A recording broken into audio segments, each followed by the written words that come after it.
자, 오늘 배웠던 것을 정리를 하고 마치도록 합니다. 오늘은 쭉 이렇게 왔는데 큰 흐름을 파악하라고 했거든. 처음에 이제 이래합니다.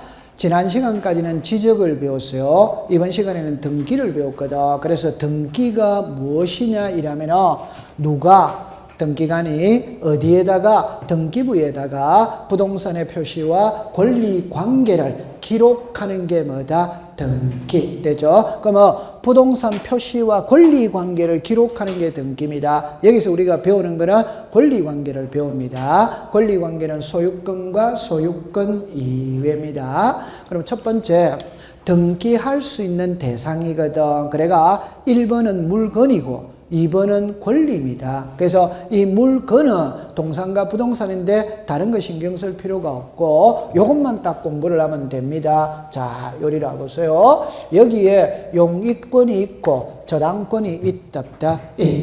요렇게 두 개를 딱 분리를 하는 겁니다. 그래서 두 가지를 배웠죠. 하나는 부동산의 일부입니다. 하나는 권리의 일부입니다. 부동산의 일부는 방 한 칸이고 권리의 일부는 지분입니다. 지분.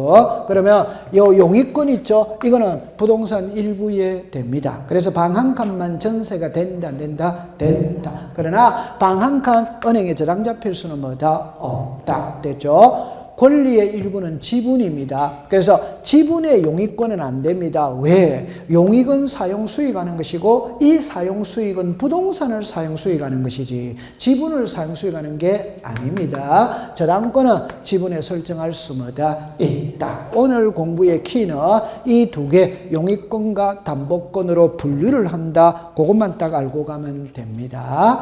자, 그 다음에 이제 등기부로 왔거든. 그래서 등기부의 첫 번째 용어 정의에 하나는 등기부, 하나는 등기 기록입니다. 기록. 등기부는 전체를 말하는 것이고 등기 기록은 하나하나를 말하는 게 등기 기록입니다. 그 다음에 등기부 부본은 복사본이고 시험하고 관계없고 등기필 정보는 우리를 많이 괴롭히거든.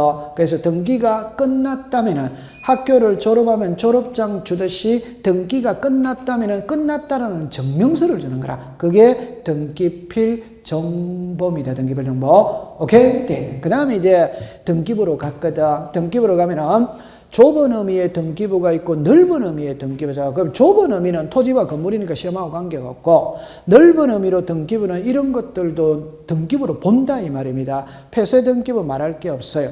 도면은 딱 한 글자만 두 글자만 기억하세요. 부동산 일부자 딱 들어가면 도면이 들어가야 되고 아파트라는 말만 딱 들어가면 도면은 같이 다니는 겁니다. 그 다음에 아까 전에 신탁 원부거든.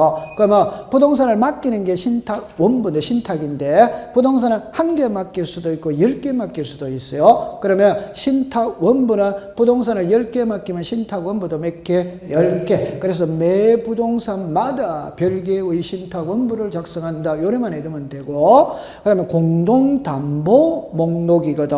목록이라는 말은 여러 개죠. 그죠? 공동담보 목록은 부동산이 5개 이상일 때 등기관이 작성합니다. 등기관이. 매매 목록은 부동산이 2개 이상일 때, 2개 이상일 때 작성을 합니다. 오케이? 네. 그 다음에 이제 두 번째는 보존이거든. 열람 발급이거든. 그럼 보존은 등기부는 영원히 보존합니다. 여러분들 지적 공부는 영원히 보존합니다. 장부는 영원히 보존합니다. 아니, 어떻게 영원히가 되느냐? 옛날에는 종이는 영원히 되기가 어렵죠. 그래도 됩니다. 왜? 일정 기간이 지나면 마이크로 필름으로 사진을 촬영해가지고 영원히 보존해요. 종이 자체는 영원히 보존이 안 되는 거지. 그러나 오늘날에는 컴퓨터 전산화되어 있으니까 영원히는 쉽다 안 쉽다? 쉽지. 그게 영원히 보존하는 겁니다. 그럼 두 번째 반출이거든. 키는 이겁니다. 등기부의 부속 서류 이렇게 구별하는 겁니다. 등기부는 전쟁 천재지변 위에는 못 나가요. 그러나 부속 서류는 법원의 명령 촉탁이 있거나 수사기관의 영장으로 반출할 수 있다. 이거는 반출. 그 다음에 이제 열람 발급이거든. 열람 발급에서는 등기 기록의 부속 서류. 그래서 등기 기록은 누구나 열람 발급 받을 수 있어요. 등기 기록의 부속 서류는 이해관계에 있는 부분에 한해서 열람만 됩니다. 발급은 된다 안 된다? 안 된다. 그러면 이제 응용을 하면 등기 기록은 누구나 열람 발급이 되니까 대리인이 할 때도 위임장은 필요 없어. 등기 기록의 부속 서류는 위임장의 필요가 있다. 그렇게 하면 돼요. 그 다음에 등기 부가자 이렇게 했어요. 토지 등기부, 건물 등기부. 건물 등기부는 일반 건물 등기부, 집합 건물 등기부. 집합 건물 등기부는 일동이 있고 전유 부분이 있고 공용 부분이 있습니다. 그러면 아까 전에 요 집합 건물이 키거든. 그럼 일동 전유 부분, 여기에 공용 부분 이렇게 되었을 때 일동은 표제부밖에 없어요. 표제부. 전유 부분은 표제부도 있고 갑구, 을구도 있어요. 공용 부분은 복도나 엘리베이터 매매 대상 아닙니다. 표제부밖에 없어요. 그래서 일동하고 공용 부분은 표제부밖에 없고 전유 부분은 표제부, 갑구, 을구. 그래서 모든 등기부는 갑구와 을구는 양식이 같아. 구성 양식이. 여러분들 호주머니에 주민등록증, 대한민국 국민이 가지고 있는 주민등록증 구성 양식은 동일이다. 동일하다. 동일. 차이가 나는 거는 표제부만 차이 나는 겁니다. 그래서 나중에 아까 전에 표제부와 갑구, 을구의 차이점을 나중에 시험에 내요. 그래서 아까 두 가지만 공부했거든. 하나는 표제부에서 1, 2, 3, 4는 표시번호라, 표시번호. 갑구, 을구에서 1, 2, 3, 4는 순위번호라, 순위번호. 표제부에는 접수, 일자는 기록해. 접수번호는 기록 안 해. 갑구, 을구에는 접수 일자와 접수번호를 기록을 한다. 그럼 왜 접수 일자를 기록하느냐 안 하는 거랑 나중에 가서 배워야 돼요. 그렇게 공부를 해주시면 됩니다. 자, 그 다음에 이제 우리가 이제 본론으로 왔거든. 등기 절차 총론으로 왔거든. 그래서 등기가 어떤 순서와 절차에 의해서 이루어지느냐 할 때 신청, 접수, 심사, 실행, 완료입니다. 신청은 누가 등기 신청하느냐, 누구 이름으로 등기 신청하느냐, 등기 신청의 방법에는 어떤 것들이냐, 등기를 신청할 때 제출하는 서류에는 어떤 것들이 나오거든. 그럼 여기서 누가가 나왔잖아. 그래서 당사자 신청, 관공서, 촉탁, 등기관의 직권, 법원의 명령입니다. 그래서 신청, 촉탁, 직권, 명령 이렇게 딱 하면 됐고, 그 다음에 이제 밑에 거는 이제 이렇게 할 때 방문 신청이 다시 등기 당사자 신청의 적격이거든. 우리말로 말하면 누구 이름으로 등기하느냐? 등기부상의 이름이 올라가는 자예요. 올라가는 자를 자연인과 법인과 비법인입니다. 자연인, 법인, 비법인. 이게 시험이 중요한 게 아니고 올라갈 수 없는 자가 중요한 거예요. 그래서 태아는 안 됩니다. 학교는 안 됩니다. 읍면동리는 안 됩니다. 자, 이제 쉬운 이거를 외워야 돼요. 민법상 조합은 안 됩니다. 여기서 이제 중요한 거는 민법상 조합은 조합 명의로는 안 된다는 말이야. 조합 명의로. 등기는 되는데 조합 명의로는 안 된다는 게라. 그럼 어떻게 해야 되느냐? 전원 명의로 등기해야 된다. 이 말입니다. 이해했죠? 자, 그래서 아까 공유가 있으면 합유가 있거든. 공유는 등기부에 지분을 표시해. 합유는 등기부에 지분을 표시한다. 안 해. 그러면 나중에 공유는 등기부에 표시가 되어 있으니까 밑에 것들은 전부 다 오로 끝나. 오케이? 네. 합유는 등기부에 표시가 안 되니까 전부 다 밑에 것들은 X로 다 끝나요. 하나는 O, 하나는 X 이렇게 딱 하면 나중에 되는 거예요. 됐죠? 자, 그 다음에 이제 바로 할게요. 방문 신청이거든. 전자 신청이거든. 그 방문 신청은 아까 전에 직접 등기소에 가서 출석해서 하는 겁니다. 한 글자만 딱 조심하면 됩니다. 서명하고 날인. 오덱스타 X. 서명 또는 날인. 오더와이더 O. 다시는 내지는 않겠지만 저런 거를 조심해야 되는구나라고 느끼고 가면 돼.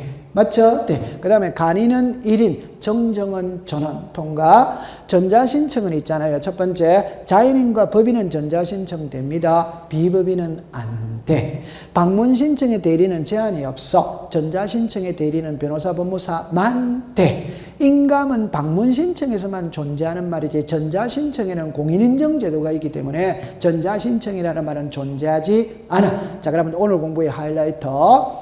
당사자 신청주의거든. 당사자 신청주의는 의무자와 권리자입니다. 그래서 단독이냐 공동이냐 이렇게 나오거든.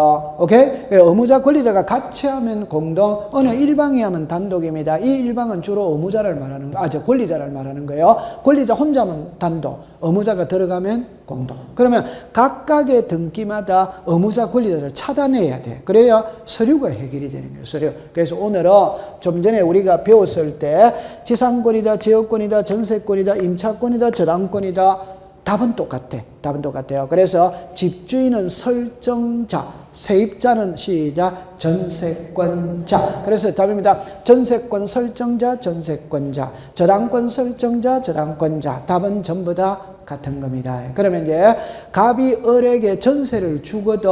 그럼 집주인은 전세금을 받았기 때문에 전세권 설정 등기를 해줘야 되는데요. 해줘야. 그러면 전세권 설정을 할 때는 집주인이 의무자입니다. 오케이? 네, 요거를 전세권 설정자. 세입자는 전세금을 줬지. 그러니까 전세권 등기해달라고 권리를 주장해야지. 전세권 설정할 때는 세입자가 권리자, 집주인이 의무자. 맞죠? 네. 이제 전세기간 끝났어. 끝났다면 전세를 지워야지. 맞죠? 그럼 세입자가 의무자, 집주인이 무슨 자? 권리자. 말을 연결을 시키면 의무자입니다. 전세권 설정 등기할 때는 전세권 설정자, 전세권 말소 등기할 때는 전세권자, 저당권 설정 등기할 때는 저당권 설정자, 말소할 때는 저당권자. 됐죠? 네. 그래서 의무자 권리자를 학문적으로 설명하면 등기를 하면 권리가 소멸하는 쪽이 의무자, 등기를 하면 권리가 발생하는 쪽이 무슨 자? 권리자. 그래 딱 공부를 하면 됩니다. 됐죠? 자, 그 다음에 좀 전에 전자신청에 사용자 등록을 안 했는데 사용자 등록은 등기소에 직접 출석해서 해야 되고 본인이 대리인에게 등기사무를 맡겼다면 본인은 할 필요 없어요. 대리인만 하면 됩니다. 전자신청할 때는 본인 여부를 확인하기 위해서 인감과 주소를 증명하는 정보를 첨부해야 돼요. 한 번 하면 3년을 쓸 수 있고 3년이 다가오면 3개월 전부터 연장이 돼. 그럼 연장은 계속 연장하면 됩니다. 연장할 때는 출석할 필요 있다 없다? 없다. 기간이 끝났다면 전자문서로는 안 됩니다. 출석해서 다시 해야 됩니다. 기간 끝나기 전에 연장해야 전자문서로 할 수마다 있다. 그렇게 하면 돼요. 됐습니다. 자, 나머지는 다음 주에 뵙도록 하겠습니다. 자, 고생했습니다.